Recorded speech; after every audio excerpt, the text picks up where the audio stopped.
My sister knew how much my autistic daughter relied on her service dog, yet she stole him and sold him to pay for IVF. When I demanded she return him, she said, "You'll understand when you want a baby badly enough." But what happened next left her begging me for mercy.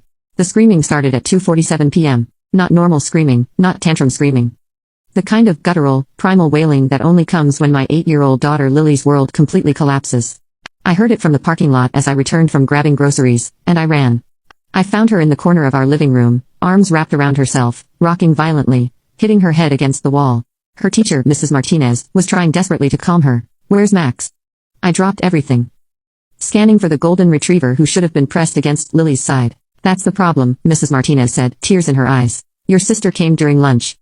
She said you sent her to pick up Max for a vet appointment. She had a key, knew the commands. I didn't think." My blood turned to ice. "Veronica took Max 40 minutes ago. Lily's been like this ever since." Max wasn't just a dog. He was Lily's lifeline, trained for 2 years specifically for her autism. He could detect meltdowns before they happened, provide deep pressure therapy, block self-harming behaviors, and guide her out of overwhelming situations. Without Max, Lily couldn't function, couldn't go to school, couldn't sleep, couldn't exist in a world that felt like broken glass against her nervous system. I called Veronica immediately.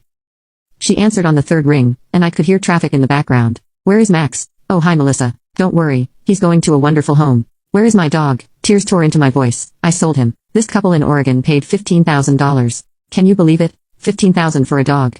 That's enough for a full round of IVF. The room tilted. Behind me, Lily's screams intensified.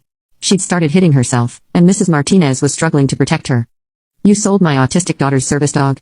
"He's just a dog, Melissa. You can get another one. But my fertility won't last forever. I'm 36. Max isn't a mini convenience. He's specifically trained for Lily.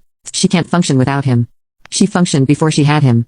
No, she survived. There's a difference. Look, the buyers already have him. They're driving to Oregon now. It's done. My IVF appointment is next week. Finally, after 3 years of trying, I can afford it. That dog costs $40,000 to train. He's not a pet." "Exactly, which is why I got such a good price." I hung up and called 911.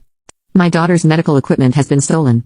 She's having a severe autistic meltdown and injuring herself." The dispatcher could hear Lily's screams. "Medical equipment? Her service dog. My sister stole and sold him. My daughter is autistic. The dog is legally medical equipment. We're sending units now." While waiting, I called my mother, praying she wasn't involved. "Oh honey," she said immediately. "Veronica told me. I know you're upset, but she's desperate for a baby. You knew, she said she was going to ask you." "She didn't ask. She stole him while Lily was at school. Dogs are replaceable, sweetie. But Veronica's chance at motherhood isn't. Max isn't replaceable. He knows 47 specific commands for Lily's needs. He's been with her since she was 5. He's the only reason she can attend school." "You're being dramatic. Lily will adjust." Behind me, Lily had bitten her own arm hard enough to draw blood. Mrs. Martinez was crying while trying to restrain her without making the meltdown worse. "Lily is hurting herself. She's bleeding because her medical support is gone. Veronica needs this. Lily is her service. A dog is not more important than a human baby. Max isn't just a dog, and Veronica's hypothetical baby doesn't override Lily's actual disability." I hung up as the police arrived, followed closely by an ambulance. The paramedics had to sedate Lily. She'd given herself a concussion from headbanging, and bitten through her lip. Officer Thompson took my statement while we followed the ambulance to the hospital. "Your sister sold a service dog for IVF money. She knew exactly what Max meant to Lily. She's watched him work. She's seen what happens when he's not there. Do you know who bought him?" "Some couple in Oregon. They're driving there now. We'll put out an alert. Trafficking in service animals is a federal crime." They had no idea what I would do next. While Lily was sedated in the hospital, I went to war. First, I posted in every service dog group online. "Stolen service dog Max, golden retriever, taken from autistic child, sold to couple heading to Oregon. Please share." I included photos of Max wearing his vest, his service dog registration, and video of him performing specific tasks for Lily, interrupting self-harm, providing pressure therapy during meltdowns, alerting to sensory overload. Within an hour, it had been shared thousands of times. Then I posted the full story on Facebook, including screenshots of Veronica's text admitting to selling him, and my mother's messages supporting her.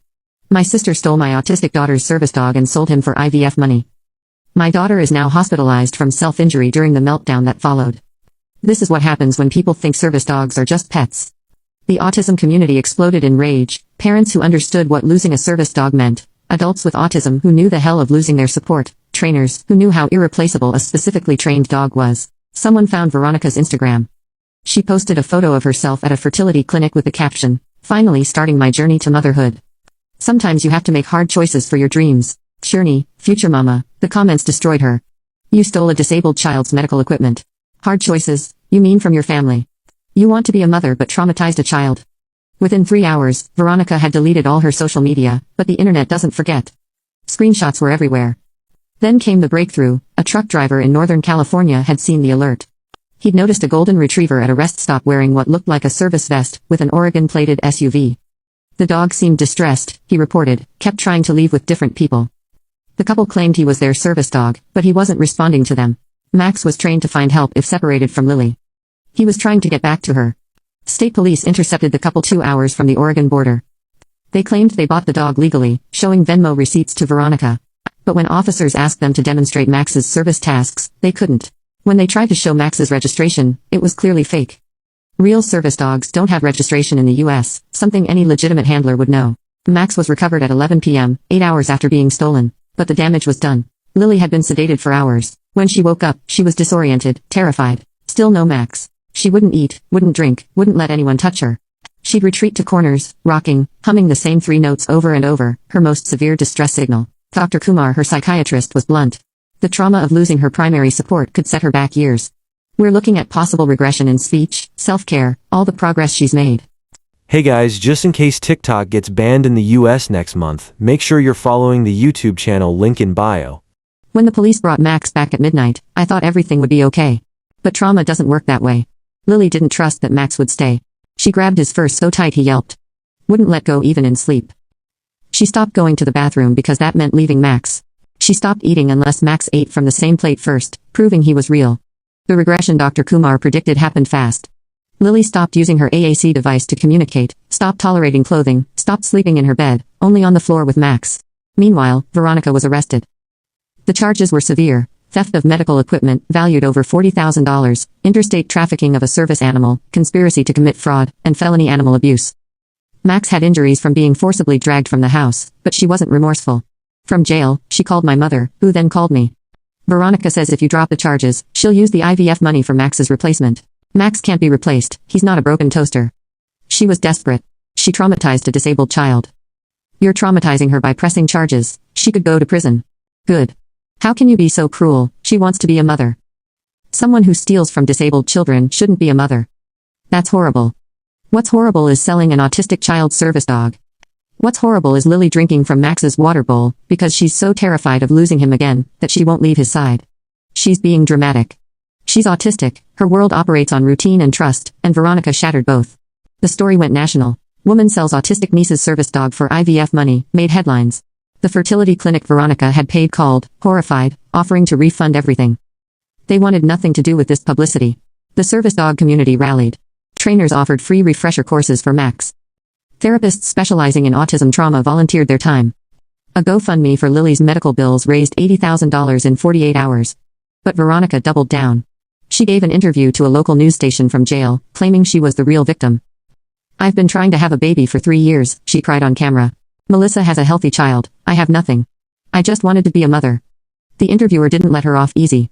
You stole a service dog from an autistic child. It's just a dog, they can get another one. It takes 2 years and $40,000 to train a service dog, which is ridiculous. That money could help infertile couples. Are you saying infertility is more important than autism? I'm saying dogs shouldn't be worth more than human babies. The interview went viral for all the wrong reasons. Just a Dog became a rallying cry for the disability community. Thousands shared stories of their service animals, the training, the bond, the literal life-saving work they did. My father, who'd been silent until now, finally called. I saw the interview, he said quietly. I didn't know. Your mother said Veronica was borrowing money. I didn't know about Max. Would it have mattered? He paused. I want to say yes, but honestly, I probably would have said it's just a dog too. Until I saw Lily in that interview footage, the aftermath. Christ, Melissa, what have we done to that baby? He was referring to the security footage from our house that had been released during the investigation. It showed Lily's complete breakdown when she realized Max was gone, 20 minutes of a child in absolute anguish, hitting herself, screaming, trying to claw her own skin off while Mrs. Martinez desperately tried to keep her safe. You didn't do it, Dad, but Mom enabled it. She knew, and supported it. I'm divorcing her, he said simply. Anyone who could watch that footage and still say it's just a dog isn't someone I can stay married to. The trial was brutal. The prosecution presented evidence of the extensive training Max had undergone, his specific tasks, the bond with Lily. They showed footage of Lily with and without Max. The difference was stark. They also presented Lily's medical records, the self-injuries from that one afternoon, the regression in speech and self-care, the new medications needed to manage her anxiety, the intensive therapy required. Veronica's defense tried to argue desperation, that infertility was a medical condition too. The prosecutor's response was devastating. Infertility is indeed a medical condition, but it doesn't give you the right to steal medical equipment from disabled children. If Miss Harris needed a wheelchair for mobility, would the defendant's infertility justify stealing it? If she needed insulin for diabetes, would wanting a baby make theft acceptable? The jury deliberated for less than an hour. Guilty on all charges, Veronica got 4 years in federal prison. The interstate trafficking upgraded everything to federal crimes. At sentencing, she screamed at me. "I hope you're happy. You've destroyed my only chance at motherhood." "No," I said calmly. "You destroyed it yourself when you decided your hypothetical child mattered more than my actual one." My mother tried one last manipulation. "When Veronica gets out, she'll be 40, too old for IVF. You've stolen her chance at motherhood." She stole Lily's sense of safety. Lily still makes me check the locks 12 times before bed. She has a GPS tracker on Max now. She hasn't let him out of her sight in 6 months. She may never recover from this trauma. Dogs die eventually anyway. Get out of my house. I'm your mother. You're a woman who values her able-bodied daughter's wants over her disabled granddaughter's needs. That's not a mother, that's a monster. It's been 2 years. Lily has made some progress. She's back to using her AAC device, though not as much as before. She'll wear clothes again, though only specific textures. She sleeps in her bed now, but only with Max pressed against her and 3 locks on her door. Max is getting older. He's 10 now. We're training a successor service dog, slowly introducing him to Lily. The process is delicate. She needs to trust that getting a new dog doesn't mean losing Max. Veronica gets out next year. She's written letters about forgiveness, about understanding, about moving forward as a family.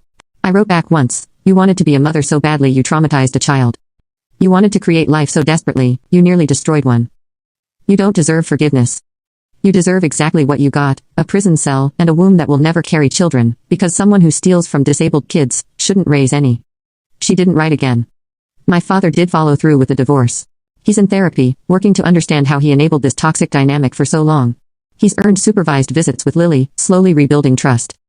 My mother lives alone now, posting bitter Facebook rants about ungrateful children and how dogs have more rights than humans these days. Last week, Lily did something amazing. We were at the park and a little boy asked about Max's vest. Instead of hiding, Lily used her AAC device to explain, "Max helps me. He's not a pet. He's medical equipment." The boy's mother started to say, "Oh, he's just..." "Not just," Lily interrupted, her first spoken words in months. "Not just Max is mine, Max stays." She hasn't spoken since, but those 6 words were everything. They wanted me to choose between a dog and my sister's dreams. But it was never about a dog versus a baby. It was about a disabled child's needs versus an adult's wants. They had no idea what I would do next. Now, everyone knows service dogs aren't pets. They're not replaceable. And anyone who says it's just a dog has never watched a child try to claw their own skin off, because their world collapsed when that dog disappeared. Veronica wanted to be a mother. Instead, she became a cautionary tale about what happens when you value potential children over actual ones. And Max, he's still here, still working, still the bridge between Lily and a world that often feels too bright, too loud, too much. He's not just a dog, he never was.